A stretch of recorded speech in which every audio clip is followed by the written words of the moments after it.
محبت فلسطین تقاضۂ ایمان ہے۔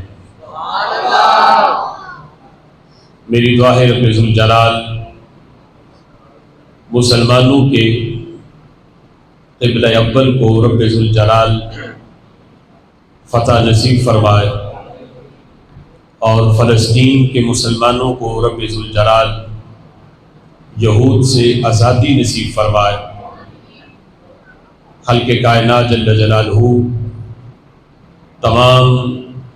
اسلامی ممالک کو فلسطین کے ساتھ مل کر قبلہ اول کو آزاد کروانے کی توفیق عطا فرمائے۔ آمین۔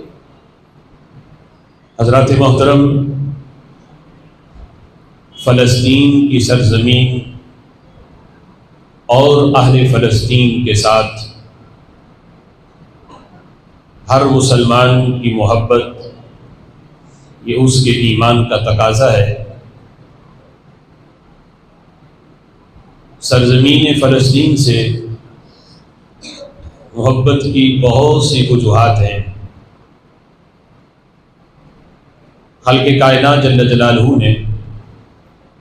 قرآن مجید فرقان حمید میں اس بات کا ذکر کیا کہ یہ سرزمین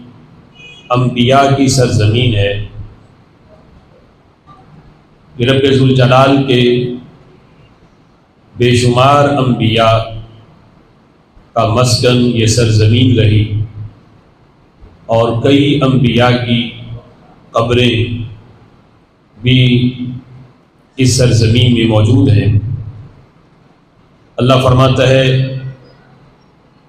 سبحان الذی اسری بعبدہ لیلا من المسجد الحرام الی المسجد الاقصی۔ رسول اللہ صلی اللہ تعالی علیہ وسلم کا سفر معراج جب بیان کیا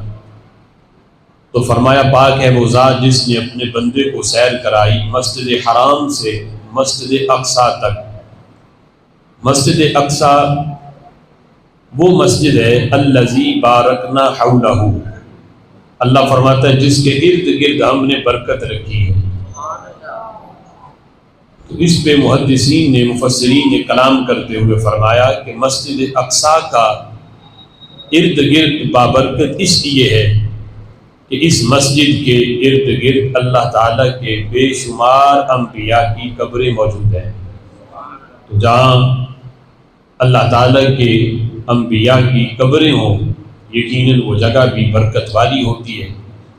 تو ہماری سرزمین فلسطین سے محبت کی ایک وجہ یہ ہے کہ یہ رب ذوالجلال کے انبیاء کا مسکن ہے اور ان کے مزارات اس سرزمین میں موجود ہیں۔ اور حضرت ابراہیم علیہ السلام نے جب ہجرت فرمائی تو سب سے پہلے آپ نے اس سرزمین کی طرف ہجرت کی، اس لحاظ سے بھی یہ جگہ بابرکت ہے۔ حضرت سلیمان علیہ السلام نے جس سرزمین پر بیٹھ کر پوری دنیا میں حکومت کی وہ مقدس شہر بھی اس سرزمین میں موجود ہے۔ قرآن مجید فرقان حمید میں وہ چیونٹی کا ذکر کہ جس نے اپنی دیگر چیونٹیوں کو پکار کے کہا تھا کہ اپنی بلوں میں داخل ہو جاؤ کہیں حضرت سلیمان علیہ السلام کا لشکر تمہیں کچل نہ دے، تو وہ چیونٹی کا مشہور واقعہ جو قرآن میں موجود ہے وہ واقعہ بھی اس سرزمین میں ہوا۔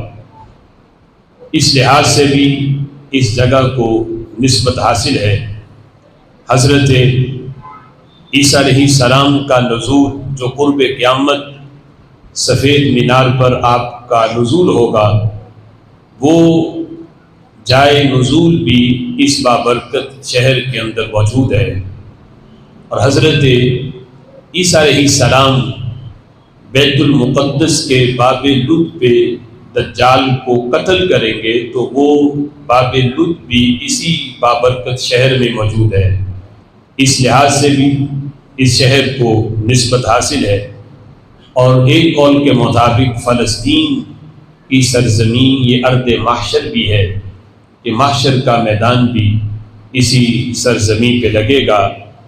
اور سب سے بڑا اعزاز جو اس سرزمین کو حاصل ہے وہ یہ ہے کہ مسلمانوں کا قبلہ اول بیت المقدس بھی اسی سرزمین پر موجود ہے، کہ نماز فرض ہونے کے بعد مکہ مکرمہ میں بھی مسلمان عبادت اسی بیت المقدس کی طرف منہ کر کے کرتے رہے، اور مدینہ شریف میں ہجرت فرمانے کے بعد ہمارے آقا صلی اللہ تعالیٰ علیہ وسلم 16 یا 17 مہینے اسی بیت المقدس کو قبلہ بنا کر نمازیں ادا کرتے رہے۔ یہ شرف بھی یعنی اس شہر کو حاصل ہے کہ مسلمانوں کا قبلہ اول اس شہر میں موجود ہے۔ تو مسلمان ہونے کا تقاضا یہ ہے کہ مسلمان اپنے قبلہ اول کے ساتھ بھی اسے پیار ہو اور اس کی حفاظت کے لیے بھی وہ اپنا کردار ادا کرے۔ یہ شرف بھی اس مسجد جس کا ذکر قرآن میں موجود ہے اسی شہر میں موجود ہے، جس میں معراج کی رات تمام انبیاء جمع ہوئے اور ہمارے آقا صلی اللہ تعالیٰ علیہ وسلم نے تمام انبیاء کی امامت فرمائی۔ پوری روئے زمین پہ تمام انبیاء ایک جگہ پہ اگر اکٹھے ہوئے ہیں ایک وقت میں، تو وہ مقام اور مرتبہ اسی جائے مقدس کو حاصل ہے، مسجد اقصیٰ کو، اور وہ بابرکت مسجد اس شہر فلسطین کے اندر موجود ہے۔ یہ بھی یعنی محبت کی ایک وجہ ہے کہ پوری روئے زمین پہ یہی زمین کا ایک ٹکڑا ہے جہاں تمام انبیاء بیک وقت جمع ہوئے اور ہمارے آقا صلی اللہ تعالیٰ علیہ وسلم نے معراج کی رات ان کی امامت فرمائی۔ اس لحاظ سے اس کی اور بھی بہت سی وجوہات ہیں جس بنا پر اس سرزمین سے ہم پیار کرتے ہیں، اور اہل فلسطین یعنی فلسطین کے رہنے والے لوگوں سے جو ہمارا رشتہ ہے اور ان سے جو پیار کی وجوہات ہیں کہ فلسطین کے حق میں، اہل فلسطین کے حق میں جو آج ہم اپنی آواز بلند کرتے ہیں اور ان کے حق میں ہم نعرے لگاتے ہیں، تو اس کی وجہ بھی یہ ہے، یہ بھی ہمارے ایمان کا تقاضا ہے۔ بخاری شریف کے اندر رسول اللہ صلی اللہ تعالیٰ علیہ وسلم کا وہ فرمان موجود ہے کہ رسول اکرم صلی اللہ تعالیٰ علیہ وسلم نے فرمایا،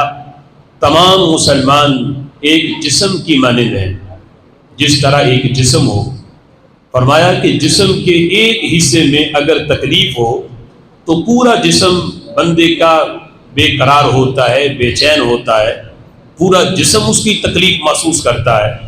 اسی طرح پوری روئے زمین پہ اگرچہ ایک مسلمان شرق میں رہتا ہے، دوسرا غرب میں رہتا ہے، اتنا زمین کا فاصلہ بیچ میں موجود ہے، لیکن فرمایا رشتہ ان کا اتنا کلوز ہے کہ ایک جسم کی طرح ہے۔ اگر شرق میں رہنے والا مسلمان تکلیف میں ہے تو غرب میں رہنے والا مسلمان بھی اس کی تکلیف کو اپنی تکلیف سمجھے اور اس کے درد کو اپنا درد سمجھے اور اس کے بے چینی کو اپنی بے چینی سمجھے اور اس کی تکلیف کو محسوس کرے۔ یہ اس کے ایمان کا تقاضا ہے۔ اور اگر وہ یہ کہے کہ یہ مسئلہ ان کا ہے، ہم تو اپنے ملک میں آرام سے رہ رہے ہیں، یہ تو ہمارا مسئلہ نہیں، اس لحاظ سے بھی فلسطینیوں کے ساتھ ہمارا رشتہ ہے کہ وہ وہاں رہتے ہوئے جو قبلہ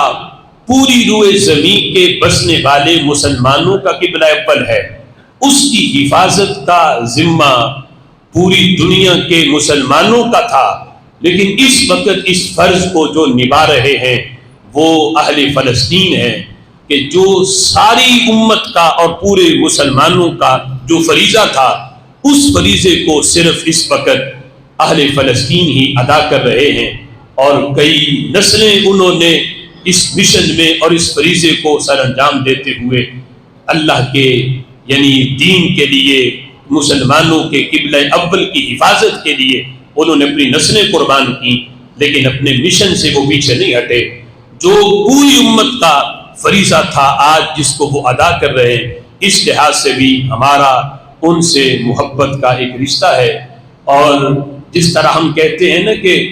کشمیریوں سے ہمارا رشتہ کیا، لا الہ الا اللہ، اسی بنیاد پر فلسطینیوں سے ہمارا یہ رشتہ ہے کہ وہ جس رب کو مانتے ہیں اسی رب کو ہم بھی ماننے والے ہیں، وہ جس کو اپنا قبلہ اول سمجھتے ہیں اور قبلہ اول سمجھ کے اس کی حفاظت کر رہے ہیں، وہ ہمارا بھی قبلہ اول ہے۔ اس لحاظ سے فلسطینیوں کے ساتھ ہمارا محبت کا رشتہ ہے۔ اور دوسرا، رسول اکرم صلی اللہ تعالی علیہ وسلم نے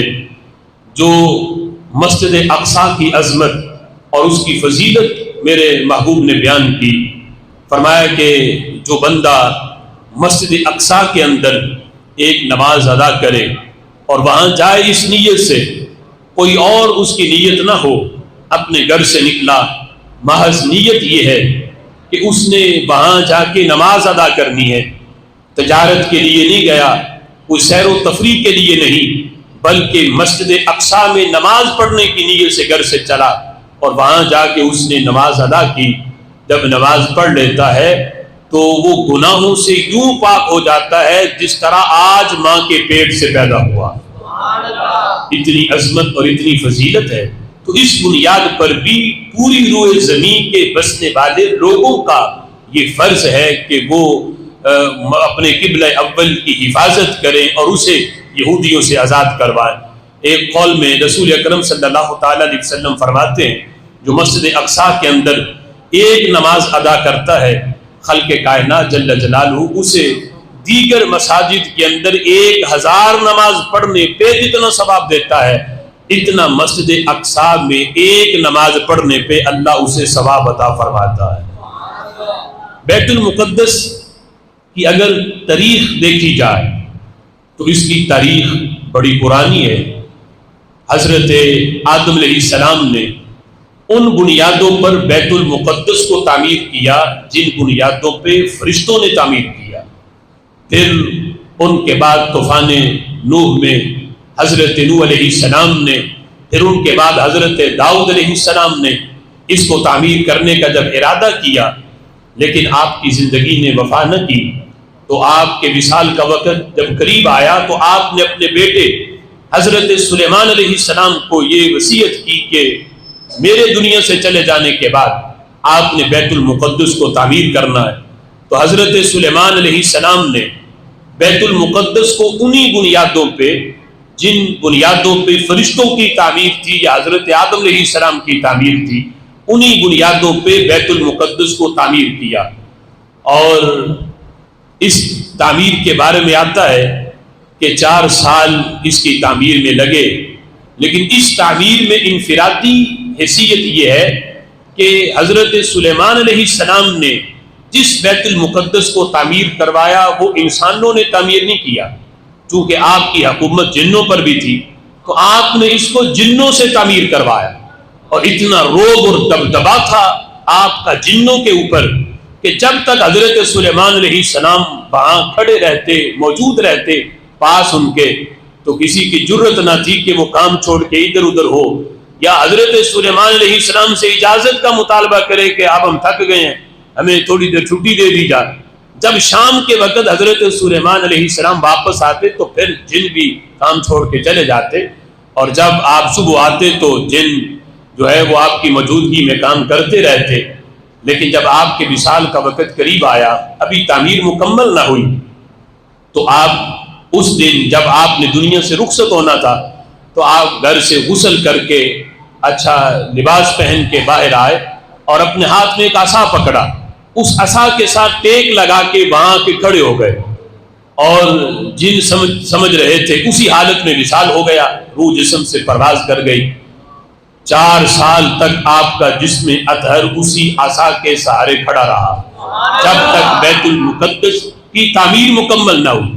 تو جن سمجھ رہے تھے کہ حضرت سلیمان علیہ السلام جو ہے وہ ہمیں دیکھ رہے ہیں، کھڑے ہیں، تو یہ تو ہمارا عقیدہ ہے نبی دنیا سے چلا بھی جائے، ظاہری پردہ بھی فرما دے، پھر بھی زندہ ہے، لیکن ان کے لحاظ سے تو برزخی پردہ آ گیا، روح جسم سے پرواز کر گئی۔ تو جن سمجھ رہے تھے کہ ٹھہرے، اور پھر وہ جب شام کے وقت بھی گھر نہ جاتے تو جن کی بھی مجبوری بن گئی، انہوں نے بھی چھٹی نہیں لی، انہیں بھی دن رات کام کرنا پڑا کہ جب یہ ہمارے سر پہ کھڑے ہیں تو ہم چھٹی نہیں لیں گے، اور چھٹی لینے کی ہمت بھی نہیں تھی، تو انہیں دن رات پھر کام کرنا پڑا۔ 4 سال تک جنہوں نے مسلسل کام کر کے بیت المقدس کو تعمیر کیا، اور 4 سال کے بعد جس عصا کے ساتھ آپ نے ٹیک لگائی تھی، اللہ کے حکم سے اسے دیمک لگی۔ جب وہ عصا دیمک کی وجہ سے ختم ہوا، وہ سیدھا ہوا، تو آپ کا جسم اطہر بھی زمین پہ تشریف لے آئے۔ پھر لوگوں کو پتا چلا کہ آپ کا وصال ہوا، اور 4 سال اسی حالت میں آپ نے گزارے۔ تو اسی وجہ سے اسے بیت المقدس کو ہیکل سلیمانی بھی کہا جاتا ہے۔ حضرت سلیمان علیہ السلام نے جو جنوں سے اس کو تعمیر کروایا۔ رسول اللہ صلی اللہ تعالی علیہ وسلم کی ظاہری حیات میں بیت المقدس پر عیسائیوں کا قبضہ تھا، اور عیسائیوں نے یہودیوں کو مار مار کے وہاں سے بھگایا۔ آج ان یہودیوں کو بھی شرم نہیں آتی کہ وہ امریکہ کے جناب حمایتی بن گئے، اور امریکہ ان کا حمایتی بن گیا۔ یعنی اس وقت کے جو عیسائی تھے ان کی بھی دشمنی تھی اس حد تک یہودیوں سے کہ انہوں نے مار مار کے ان کو بھگایا، اور پورے یروشلم کے اندر، پورے فلسطین میں ان کی انٹری پہ پابندی تھی کہ کوئی یہودی ہمارے ملک کے اندر، یعنی پورے یروشلم کے اندر، پورے فلسطین میں کوئی یہودی انٹر بھی نہیں ہو سکتا، سے جائے کہ وہاں آ کے رہائش اختیار کرے اور وہاں آ کے رہے۔ یعنی پابندی تھی کہ کوئی یہودی آ بھی نہیں سکتا۔ یہ عیسائیوں کا قبضہ رہا، اور پھر حضرت فاروق اعظم رضی اللہ تعالی عنہ کے دور میں اللہ تعالیٰ نے بیت المقدس پہ فتح عطا کی، مسلمانوں نے اس کو فتح کیا۔ حضرت فاروق اعظم کا دور خلافت تھا، حضرت عبیدہ بن جراح رضی اللہ تعالی عنہ کی سپہ سالاری میں لشکر تیار کر کے بھیجا گیا، اور جب انہوں نے جا کے بیت المقدس پہ حملہ کیا، 4 ماہ کی مسلسل یہ جنگ ہوتی رہی، لیکن بیت المقدس فتح نہیں ہو رہا تھا۔ تو ایک دن ایک یہودی نے قلعے کی دیوار پہ کھڑے ہو کے اس نے اعلان کیا کہ بیت المقدس سوائے اس شخص کے کوئی بھی فتح نہیں کر سکتا کہ جس کی نشانیاں ہم نے اپنی کتاب میں پڑھی ہوئی ہیں، اس کے سوا کوئی بھی بیت المقدس کو فتح نہیں کر سکتا۔ تو حضرت عبیدہ بن جراح نے کہا کہ بتاؤ تم نے کیا نشانیاں پڑھی ہوئی ہیں، کون فتح کرے گا؟ تو وہ یہودی کہنے لگا، وہ راہب کہنے لگا کہ جو عیسائیوں کا بہت بڑا وہ راہب تھا، تو وہ کہنے لگا کہ ہم نے اپنی کتابوں میں پڑھا ہوا ہے کہ جو بیت المقدس کو فتح کرے گا نام اس کا عمر ہوگا، لقب اس کا فاروق ہوگا، لقب اس کا فاروق ہوگا، اور دین کے معاملے میں وہ اتنا سخت ہوگا، اللہ کے دین کے معاملے میں بڑا سخت ہوگا کہ ہلکا سا بھی کوئی دین کے معاملے سے ادھر ادھر ہونے کی کوشش کرے تو وہ شخص اس کو برداشت نہیں کرے گا، دین کے معاملے میں بڑا سخت ہے۔ تو یہ نشانیاں ہم نے اپنی کتاب میں اس کے بارے میں پڑھی ہیں۔ تو جس وقت اس نے یہ کہا تو حضرت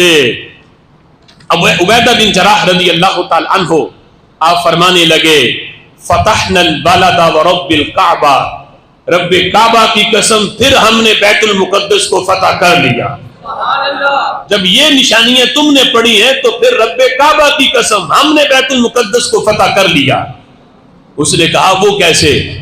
کہا یہ نشانیاں جو تم نے بیان کی ہیں یہ ساری نشانیاں ہمارے امیر المومنین حضرت فاروق اعظم رضی اللہ تعالیٰ عنہ میں موجود ہیں، نام ان کا عمر ہے، لقب ان کا فاروق ہے۔ جب راہب نے یہ سنا تو کہا کہ پھر ان کو بلاؤ، ہم بغیر جنگ کے، بغیر لڑائی کے چابیاں ان کے ہاتھ میں دے دیں گے، لیکن پہلے انہیں یہاں پہ بلاؤ۔ اب حضرت عبیدہ بن جراح رضی اللہ تعالیٰ عنہ نے پیغام بھیجا، حضرت عمر فاروق رضی اللہ تعالیٰ عنہ کو شام میں فلسطین کے اندر بیت المقدس میں بلایا۔ آپ مدینہ شریف سے چلے اتنا طویل سفر، اور صورتحال یہ ہے کوئی لاؤ لشکر نہیں، کوئی یہ نہیں کہ بہت بڑا پروٹوکول ہو، بلکہ فقط ایک غلام کو ساتھ لیا، سواری بھی ایک ہے، اور طے یہ پایا کہ 1 میل سفر سواری پہ میں کروں گا، تم اس کی مہار پکڑ کے چلنا، اور 1 میل میں مہار پکڑ کے چلوں گا، غلام تم سواری پہ بیٹھ کے سفر کرو گے۔ اب اسی طرح سفر طے ہوا، جب بیت المقدس قریب آیا سارے عیسائی باہر تھے کہ آج مسلمانوں کے خلیفہ امیر المومنین جس کی نشانیاں ہماری کتاب میں بھی ہیں اس کی زیارت کے لیے، اس کے دیدار کے لیے پورے فلسطین کے لوگ، بیت المقدس کے لوگ سارے باہر جمع تھے استقبال کے لیے۔ جب قریب پہنچے تو باری غلام کی سواری پہ بیٹھنے کی تھی، حضرت عمر کی مہار پکڑ کے چلنے کی تھی۔ غلام نے کہا اپنی باری قربان کرتا ہوں، فرمایا نہیں۔ اب جس وقت غلام سواری پہ ہے لوگوں نے دیکھا اور امیر المومنین کے نعرے لگانے شروع کر دیے، اور سواری پہ جو بیٹھے ان کا استقبال، سب کی توجہ ان کی طرف تھی۔ عبیدہ بن جراح نے پکار کے کہا ہمارے امیر المومنین وہ نہیں جو سواری پہ بیٹھے ہیں، وہ تو ان کا غلام ہے، امیر المومنین وہ ہے جو مہار پکڑ کے آگے آگے چل رہے ہیں۔ اب یہ روب اور دبدبا اور یہ حسن اخلاق اور یہ صورتحال نے مزید عیسائیوں کے اوپر مسلمانوں کا روب اور دبدبا ان پہ طاری ہوا، اور حضرت عمر رضی اللہ تعالیٰ نے یہاں تک اعلان کیا کہ کسی کی عبادت گاہ کو بھی نہ گرایا جائے، جو یہاں رہنا چاہے رہ سکتا ہے، لیکن وہ حکومت کر کے نہیں، حکومت مسلمانوں کی ہوگی، حکمران جو ہے وہ مسلمان ہوگا، نظام اسلام کا چلے گا۔ ہاں اگر کوئی چھپ کے اپنی عبادت گاہ کے اندر اپنی عبادت کرنا چاہے اس پہ پابندی نہیں، لیکن وہ تبلیغ نہیں کر سکتا، تبلیغ اسلام کی ہوگی،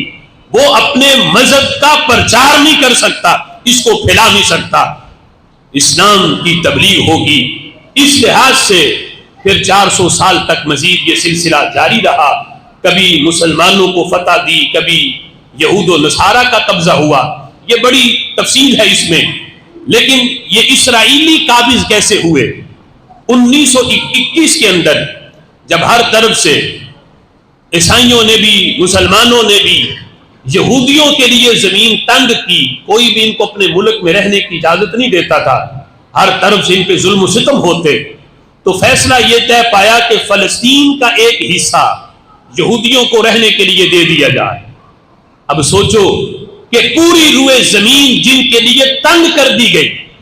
یہ فلسطینیوں نے احسان کرتے ہوئے زمین کا ایک حصہ ان کے لیے ان کو دیا کہ تم یہاں رہ سکتے ہو۔ یہ 4000 کے قریب یہودی تھے جو سب سے پہلے آ کے فلسطین کے ایک کنارے پہ یہ آباد ہوئے، اور پھر پوری روئے زمین پہ جہاں جہاں بھی یہودی تھے، ایک تو انہوں نے اپنی نسل بڑھائی، دوسرا جہاں جہاں سے یہودی تھے وہ وہاں آ کے آباد ہوئے۔ 1947 میں جب ہم یہاں پہ آزادی کی جنگ لڑ رہے تھے، اس وقت فلسطین کے اندر لاکھوں کی تعداد میں یہودی جمع ہو گئے، اور پھر یہاں تک انہوں نے یہ ظلم و ستم کیا کہ 1975 کے اندر یہ پورے فلسطین کے اوپر قابض ہو گئے۔ چاہیے تو یہ تھا کہ یہ مسلمانوں کا شکر ادا کرتے اور ساری زندگی ان کے احسان مند رہتے کہ ہمیں پوری روئے زمین پہ کوئی قبول کرنے کے لیے تیار نہیں تھا، ان لوگوں نے ہمیں رہنے کے لیے جگہ دی، ان کے احسان مند رہتے، لیکن انہوں نے انہی پہ ظلم و ستم کر کے انہیں شہید کیا، ان کی نسل کشی کی، اور بیت المقدس پہ یہ لوگ قابض ہوئے، اور یہ ظلم و ستم کی داستان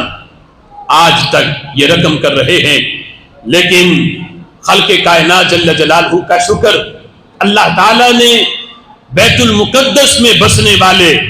لوگوں کو حوصلہ اور ہمت ایسا دیا کہ کئی سالوں سے ان کے گھر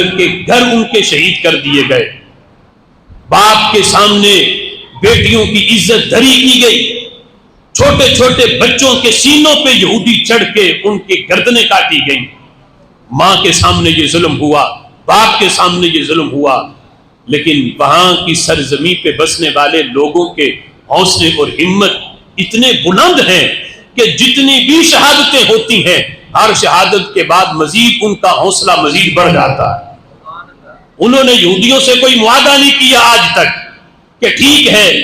اگر تم نے بیت المقدس میں آنا ہے تو تم بھی آؤ، ہم بھی آئیں گے، لیکن ہم جو ہے وہ تم قابض ہو، ہم ایک کنارے پہ چلے جاتے ہیں۔ وہ اس کوشش میں ہیں کہ بیت المقدس ہمارا ہے، یہودیوں کا اس کے ساتھ کوئی تعلق نہیں، اور یہودی اس پہ جو ہے وہ زبردستی مسلط ہیں، قابض ہیں۔ رب ذوالجلال کا فضل، کسی طرف سے انہیں اسلامی ملک کی کوئی مدد حاصل نہیں، نہ ان کے پاس کوئی بم ہے، نہ کوئی برود ہے، نہ کوئی میزائل ہے۔ اس کے باوجود بھی ان کے چھوٹے چھوٹے بچے بھی ٹینکوں کے سامنے پتھر پکڑ کے کھڑے ہوتے ہیں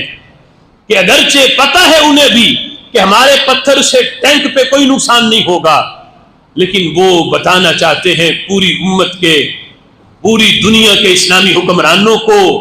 کہ اگرچہ ہمارے پتھر سے ٹینک رکنے والا نہیں، لیکن کل قیامت کے دن جب صفیں بنے گی کہ بیت المقدس کی حفاظت کے لیے کس کس نے اپنا کردار ادا کیا تھا، تو وہ چھوٹا سا بچہ بھی اچھل کے کہے گا کہ میں بھی پتھر لے کے ٹینک پہ میں بھی برساتا تھا،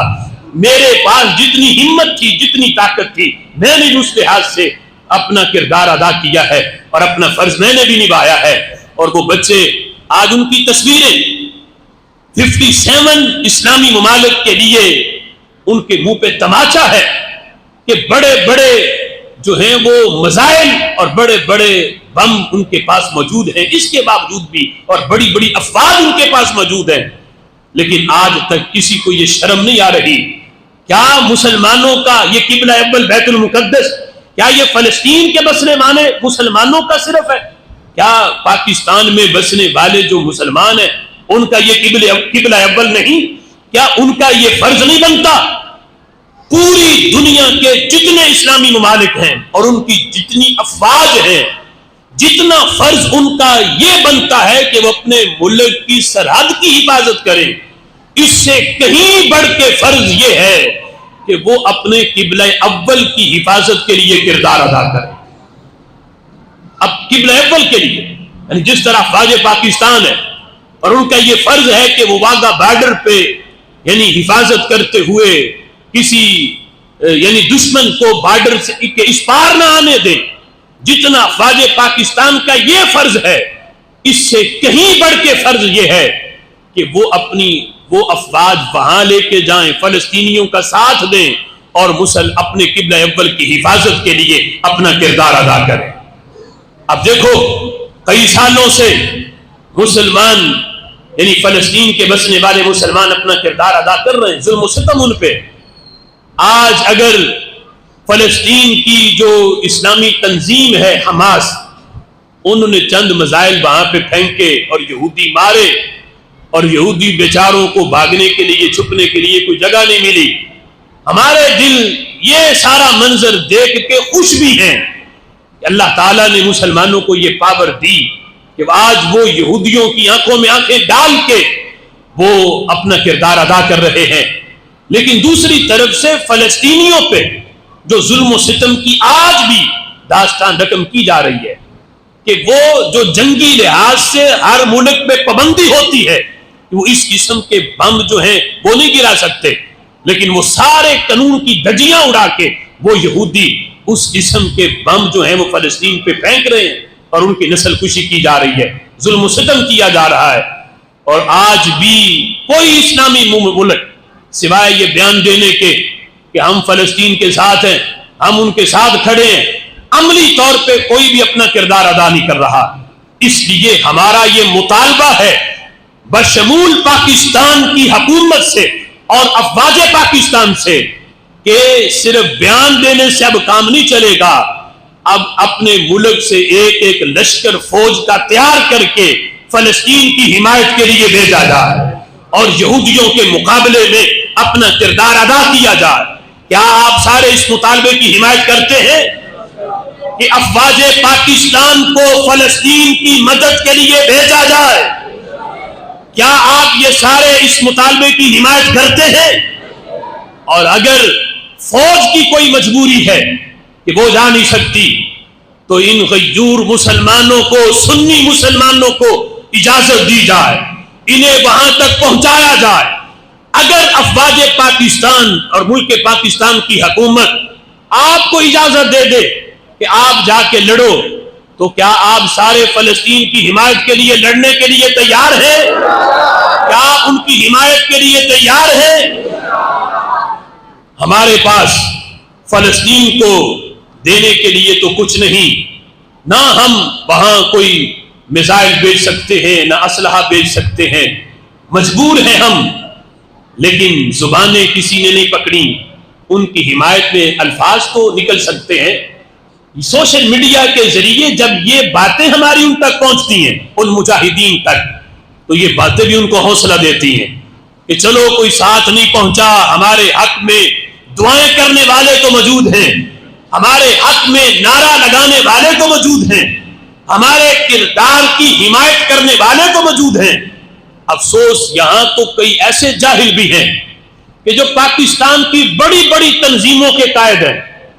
لیکن ساتھ انہوں نے بیرون ممالک کی نیشنلٹی بھی لے رکھی ہے. وہ خبیث اس وجہ سے فلسطین کی حمایت نہیں کرتے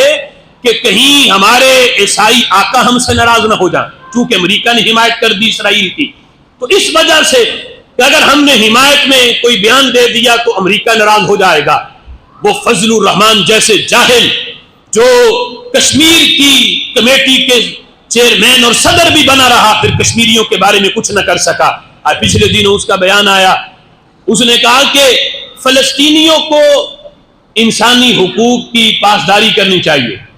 یعنی اگر وہ اسرائیلی یہودی مار رہے ہیں تو انہیں انسانی حقوق کا لحاظ کرنا چاہیے.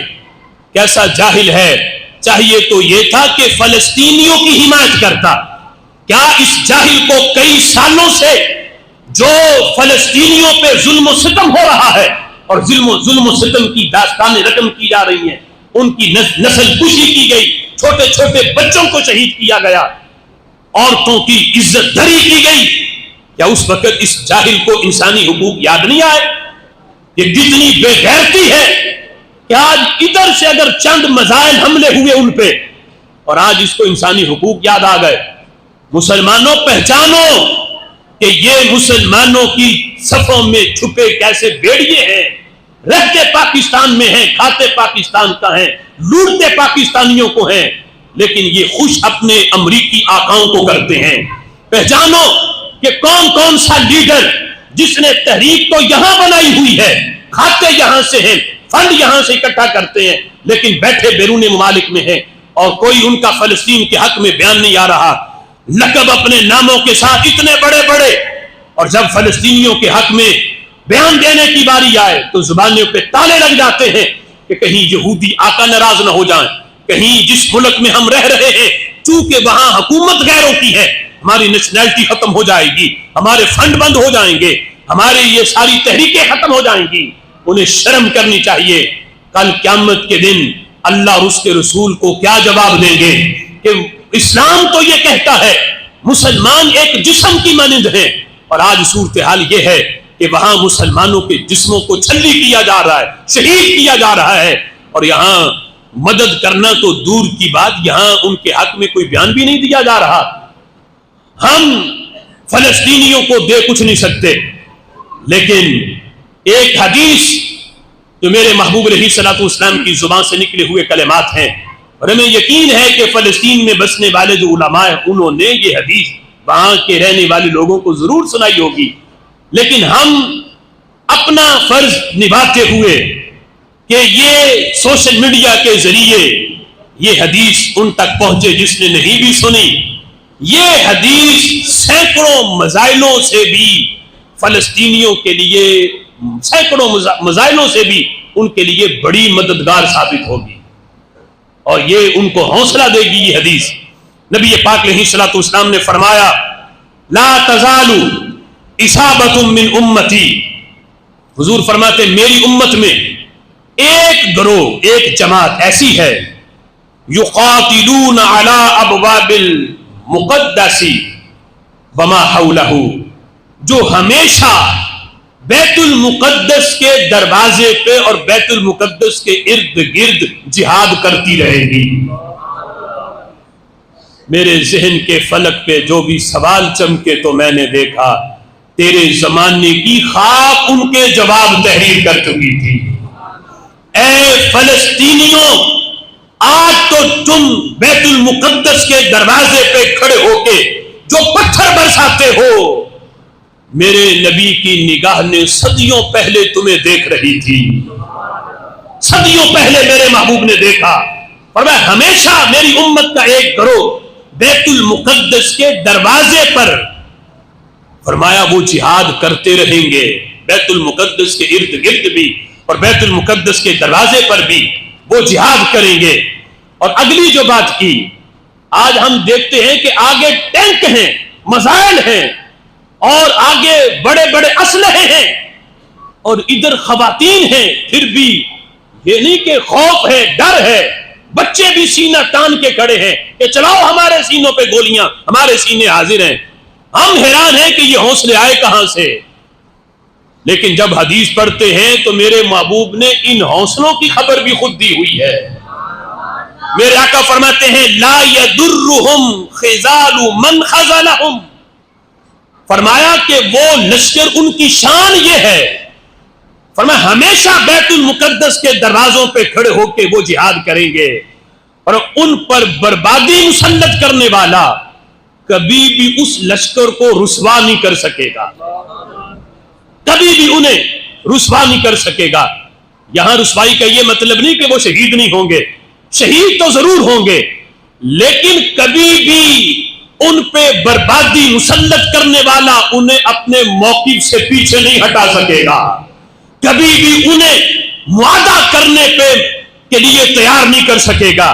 کبھی بھی انہیں اس لحاظ سے کہ وہ کہیں کہ ہمیں معاف کر دو، ہمیں چھوڑ دو، ہم تم سے کوئی معاہدہ کر لیتے ہیں، ہم بیت المقدس سے پیچھے ہٹ جاتے ہیں، نماز ہی پڑھنی ہے نا ہم اپنے گھر میں پڑھ لیتے ہیں۔ فرمایا اس لحاظ سے وہ جان تو دے دیں گے، شہید تو ہوں گے، لیکن کبھی بھی اپنے موقف سے پیچھے نہیں ہٹیں گے،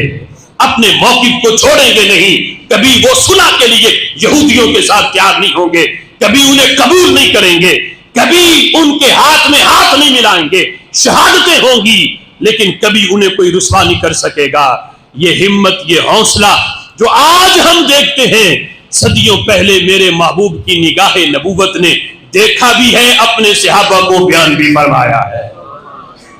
اور آج جو لوگ اسرائیل کا ساتھ دے رہے ہیں اور انہیں قبول کر رہے ہیں، ان میں صف اول میں مرکز، اسلام کا مرکز سمجھے جانے والا وہ سعودی عرب، جو اسلام کا مرکز سمجھا جاتا ہے، اس نے اسرائیل کو قبول کر لیا۔ دیکھو کتنی بڑی حماقت ہے، کتنی بڑی یہ مسلمانوں پہ ظلم و ستم ہے کہ پوری دنیا کے اسلامی ممالک جسے قبول نہیں کرتے، مرکز نے اسے قبول کر لیا۔ یہاں بیٹھے مفتی بھی کوئی کہیں گے، یہاں کے مفتی بھی کہ تم جو ہے وہ سعودی عرب کے اندر بسنے والے مفتیوں سے تم بڑے ہو کہ تم کہتے ہو کہ اسرائیل کو قبول نہیں کرنا چاہیے، وہاں کے بسنے والوں نے تو قبول کر لیا جو مرکز میں بیٹھے ہیں، اور تمہاری حیثیت کیا ہے؟ ہم کہتے ہیں ان کی نظر وہ صورتحال دیکھ کے بیان دیتے ہیں اور ہم قرآن و سنت کو دیکھ کے بیان دیتے ہیں۔ وہ تو بیان بدل دیتے ہیں صورتحال دیکھ کے، لیکن ہم قرآن و سنت میں دیکھتے ہیں کہ وہاں ہے کیا، کس طرح ہم ان یہودیوں کو قبول کریں۔ میرے محبوب علیہ الصلوۃ والسلام نے فرمایا تھا لا تقوم الساعة حتى يقاتل المسلمون اليهود، فرمایا قیامت اس وقت تک نہیں آئے گی، اس وقت تک قیامت نہیں آئے گی کہ جب تک مسلمان یہودیوں سے لڑے نہ۔ دیکھو یہ بھی غیب کی خبر ہے، اور آج فلسطینی یہودیوں سے لڑ رہے ہیں، یہ میرے نبی کی غیب کی وہ خبر سچی ہو رہی ہے۔ فرمایا کہ جب تک مسلمان یہودیوں سے جنگ نہ کرے تب تک قیامت نہیں آئے گی۔ اس حدیث میں جنگ کا ذکر، اور سعودی عرب ان کو سینے سے لگا رہا ہے، ان کے بڑے بڑے پادری اور بڑے بڑے ان کے پوپ جو ہیں وہ حرم کی سرزمین پہ بلا کے ان کا استقبال کیا جا رہا ہے۔ یہ بے شرمی اور بغیرتی نہیں تو اور کیا ہے؟ میرے آقا فرماتے ہیں کہ ان کے ساتھ مسلمان جنگ کریں گے، اور یہاں مسلمان ان کو اسلامی ممالک میں بسنے والے، مرکز میں بسنے والے، اپنے آپ کو مسلمان کہنے والے، جو خود قبضہ گروپ ہے عرب کی سرزمین پر وہ انہیں سینے سے لگا رہے ہیں۔ فرمایا وَيَقْتُلُهُمْ مُسْلِمُونَ، مسلمان یہودیوں کو قتل کریں گے،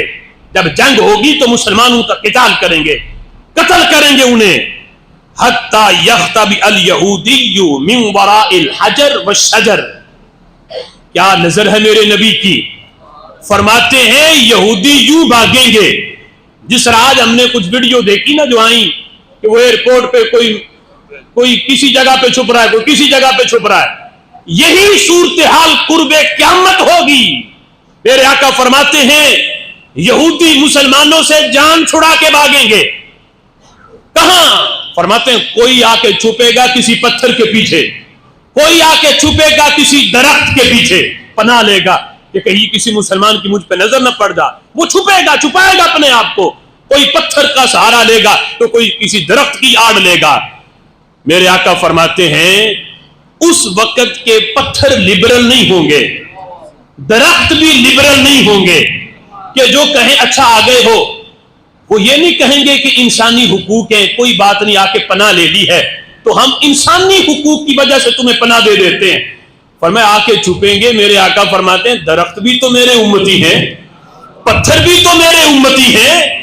فرمایا وہ پتھر ہو کے یہودی کو قبول نہیں کرے گا، ایک یہودی کو پتھر قبول نہیں کرے گا. آج پورے سعودیہ نے پورے اسرائیل کو قبول کر لیا. یہاں میرے آقا فرماتے ہیں پتھر بھی قبول نہیں کرے گا، درخت بھی قبول نہیں کرے گا. جو غیرت فطرتی ہے کہ درخت اور پتھر یہودی کو قبول نہ کریں، آج وہی غیرت ایمانی ایک مسلمان میں ہو تو پھر اس کا اسلام قابل قبول ہے. اس لیے کہ یہ فطرتی دین ہے کہ یہودی کو قبول نہ کرنا یہی فطرت ہے. اور فطرت وہ ہے کہ پتھر بھی جسے قبول نہ کریں، درخت بھی جسے قبول نہ کریں. آج اگر کوئی قبول کرتا ہے تو اس سے اپنے ایمان کی فکر کرنی چاہیے، اسے جھانکنا چاہیے کہ کہاں ہے اس کا ایمان. میرے آقا فرماتے ہیں جب آ کے وہ پناہ لیں گے تو کیا ہوگا؟ حضور فرماتے ہیں وَيَقُولُ الْحَجَرُ أَوِ الشَّجَرُ، پتھر بھی بول کے کہے گا اور درخت بھی بول کے کہے گا. اس حدیث سے فلسطینیوں کی شان اور یہودیوں کی مذمت وہی سنا سکتا ہے جسے میرے نبی کے علم غیب پہ یقین ہوگا. اور فضلو جیسے نہیں سنا سکتے، نہ ساجد میر جیسے سنا سکتے ہیں. یہ سنائے گا تو امام احمد کی فکر والا ہی کوئی سنائے گا جس کا عقیدہ ہے. اب سنو وقت کم ہے. یقول الحجر بالشجر، پتھر بول کے کہے گا، درخت بول کے کہے گا یا مسلم یا عبداللہ، اے مسلمان، اے اللہ کے بندے، حاضل یہودی خلفی، ادھر آ میرے پیچھے یہ یہودی چھپا ہوا ہے. حاضل یہودی خلفی، یہودی میرے پیچھے چھپا ہے. کیا کہے گا؟ میرے پیچھے چھپا ہے تو اس کو چھوڑ دو، پناہ دے دو. میرے محبوب فرماتے ہیں وہ کہے گا فَقْتُلْهُ، آ اسے قتل کر، یہ میرے پیچھے چھپا ہے، آ اسے قتل کر، آ اسے مار. یہ فطرت ہے کہ جن خبیث لوگوں کو پتھر قبول نہ کرے، درخت قبول نہ کریں، آج سعودی عرب اسے سینے سے لگا رہا ہے. اور میرے آقا فرماتے ہیں اگلی بات بھی فرمائی، فرمایا سارے درخت وہ قبول نہیں کریں گے، پتھر نہیں کریں گے، الا الغرقد، لیکن فرمایا غرقد نامی درخت جو ہے یہ یہودی کو پناہ دے دے گا. یہ نہیں بولے گا، یہ پناہ دے گا، یہ نہیں کہے گا کہ آجا میرے پیچھے بھی یہودی چھپا ہوا ہے. یہ یہودی درخت ہے جو یہودی کو پناہ دے گا. اب اس حدیث کو سن کر پڑھ کے پاکستان کا وہابی نہ مانے تو یہ اس کی بے غیرتی ہے. اس حدیث کو پڑھ کے یہودی مانتا ہے نبی کا علم غیب. اس حدیث کی بنا پر انہوں نے اپنے ملک کے اندر غرقد نامی درخت بڑی کثرت سے لگانا شروع کر دیے کہ انہوں نے ہمیں پناہ دینی ہے. اب دیکھو وہ غیر مسلم ہو کے تمہارے نبی کے منہ سے نکلی ہوئی بات مانے اور اس بنیاد پہ درخت لگائیں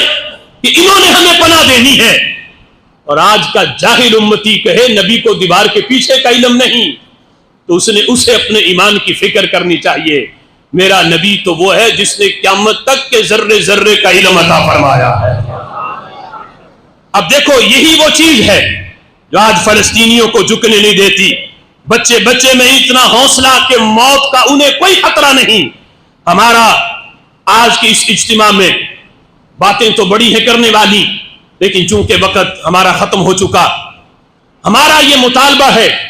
پاکستان کی حکومت سے بھی اور افواج پاکستان سے بھی کہ آپ بھی مسلمان ہو، اور مسلمان ہونے کا یہ تقاضا ہے کہ آپ اپنے قبلہ اول کی حفاظت کے لیے کوئی، میں نہیں یہ کہتا کہ ساری فوج کی تو حاجت ہی نہیں، چند فوجی بھی اگر وہاں بھیج دیے جائیں تو یہودی دم دبا کے بھاگ جائیں گے. ان میں یہ ہمت نہیں کہ وہ افواج پاکستان کا سامنا کر سکے. اگر سینکڑوں کی تعداد میں، ہزاروں نہیں، صرف چند 100 کا لشکر ہی اگر فلسطین میں بھیج دیا جائے تو ہمیں اپنی فوج پہ یقین ہے کہ یہ چند 100 بھی ہزاروں کے لیے کافی ہے. اور مطالبہ ہے کہ وہاں افواج پاکستان کو فلسطین کی حمایت کے لیے بھیجا جائے، چونکہ اب تو وہ آگ لگ چکی، حماس نے جو ہے وہ یہودی وہاں سے بھگائے. اب وقت ہے کہ اگر قیامت کے دن اللہ اور اس کے رسول کی بارگاہ میں سرخرو ہونا چاہتے ہو تو تمام اسلامی ممالک اپنے اپنے ملک سے چند 100 کا لشکر ہی تیار کر کے اگر بھیجیں تو وقت دور نہیں کہ رب ذوالجلال ہمیں اسرائیل پہ فتح عطا فرمائے اور مسلمانوں کے قبلہ اول کو اللہ تعالی آزادی عطا فرما دے. کیا آپ اس مطالبے کی حمایت کرتے ہیں؟ ہمارا دوسرا مطالبہ، آپ حضرات جانتے ہیں کہ 12 ربیع النور شریف بلوچستان کی سرزمین پہ مستون کے علاقے میں عین جلوس میں جو بم دھماکہ کیا گیا اور کئی عاشقان رسول کو شہید کیا گیا اور بے شمار عاشقان رسول ابھی بھی زخمی ہیں، لیکن حکومت نے یعنی اپنا جو کردار انہیں ادا کرنا چاہیے اس لحاظ سے وہ ذمہ داروں کو پکڑ نہیں رہے. ہمارا یہ مطالبہ ہے کہ مصنوع بم دھماکے کے جو ذمہ دار ہیں انہیں فوراً پکڑ کے کیفر کردار تک پہنچایا جائے. اور دوسرا ہمارا یہ کہ وہاں کسی چرچ میں آگ لگے، وہاں کوئی دھماکہ ہو، آگ لگ جائے تو ذاتی حیثیت سے چیف جسٹس تک بھی وہاں پہنچ جاتے ہیں کہ ہم جناب ذاتی حیثیت سے آئیں. عیسائیوں کی حوصلہ افزائی کے لیے تو سارے پہنچ جائیں، اور وہاں اس شاکان رسول جن کے جسم کے ٹکڑے ٹکڑے کیے گئے اور وہاں ان کی حمایت کے لیے کوئی ایک افسر بھی نہیں پہنچا، نہ کوئی جج، نہ کوئی وکیل اور نہ کوئی چیف جسٹس، کوئی بھی نہیں پہنچا، بلکہ پہنچنا تو دور کی بات ان کی حمایت میں کوئی بیان تک نہ دیا. تو یہ کیسی دوغلا پریشی ہے کہ وہاں چوڑے مرے تو ان کے حوصلہ افزائی کے لیے تم پہنچ جاؤ اپنے امریکی آقاؤں کو خوش کرنے کے لیے. اور یہاں پتا تھا کسی دنیا کے آقا نے خوش نہیں ہونا تھا، یہاں گنبد خضرا میں امام الانبیاء نے خوش ہونا تھا. کیا امریکی آقاؤں سے ان کی خوشی گنبد خضرا میں رسول اللہ کی خوشی سے بڑی خوشی ہے؟ اگر انہیں خوش کرنے کے لیے تم چرچ میں گئے ہو تو تمہیں مستون میں بھی اس شاکان رسول کی حوصلہ افزائی کے لیے جانا چاہیے تھا. وہاں بڑے بڑے فنڈ اور بڑے بڑے ان کے خاندانوں کے لیے جو ہے وہ فنڈ کا اعلان کیا گیا، اور یہاں کوئی اعلان نہیں. کیا یہ پاکستان کے شہری نہیں؟ کیا یہ مسلمان نہیں؟ پاکستان حقیقی طور پہ ہے ہی رسول اللہ کے غلاموں کا. یہ تو دوسرے قبضہ گروپ ہیں جنہیں ہم پہ مسلط کیا گیا. یہ تو ذمہ کی حیثیت ہے، لیکن افسوس جن کا ملک ہے انہیں وہ حقوق نہیں دیے جا رہے جو حقوق غیروں کو دیے جا رہے ہیں. ہمارا مطالبہ ہے کہ یہ دوغلا پریشی چھوڑی جائے، اور جس طرح کا ہم نہیں کہتے کہ چلو زیادہ کرو، جتنا تم نے حقوق اقلیتوں کو دیے ہیں چلو اتنے ہی حقوق مسلمانوں کو بھی دے دو، پاکستان میں بسنے والے مسلمانوں کو دے دو. کیا آپ سارے اس مطالبے کی حمایت کرتے ہیں؟ اب آخر میں چونکہ وقت بہت کم ہے، اعلان تو یہ تھا کہ بعد میں ریلیاں بھی نکالی جائیں، چونکہ ریلی کا ہم اعلان نہیں کر رہے، لیکن اس اجتماع میں سارے میرے ساتھ کھڑے ہو کے فلسطین کی حمایت کے لیے ہم نعرے لگائیں گے تاکہ یہ سوشل میڈیا کے ذریعے ان تک ہم اپنا پیغام پہنچائیں. آپ سارے مل کے میرے نعروں کا جواب دیں. نعرہ تکبیر، نعرہ تکبیر، نعرہ رسالت، نعرہ رسالت، نعرہ حیدری، نعرہ تکبیر. یا اہل فلسطین، یا اہل فلسطین، ینصرکم رسولکم محمد صلی اللہ علیہ علیہ وسلم یا اہل فلسطین اللہ ینصرکم اللہ ینصرکم، سارے کہو اللہ ینصرکم اللہ ینصرکم اللہ ینصرکم یا اہل فلسطین اللہ ینصرکم۔ اخبر رسول اللہ صلی اللہ علیہ وسلم انکم علی الحق انکم علی الحق انکم علی الحق انکم علی الحق یا اہل فلسطین انکم علی الحق انکم علی الحق یا اہل فلسطین نحن اخوانکم فی الدین نحن اخوانکم فی الدین نحن اخوانکم فی الدین دماؤنا دماؤکم صدورنا صدورکم نحورنا نحورکم یا اہل فلسطین نحن معکم یا اہل فلسطین نحن معکم یا اہل فلسطین نحن معکم یا اہل فلسطین اللہ ینصرکم اللہ ینصرکم اللہ ینصرکم۔ نعرہ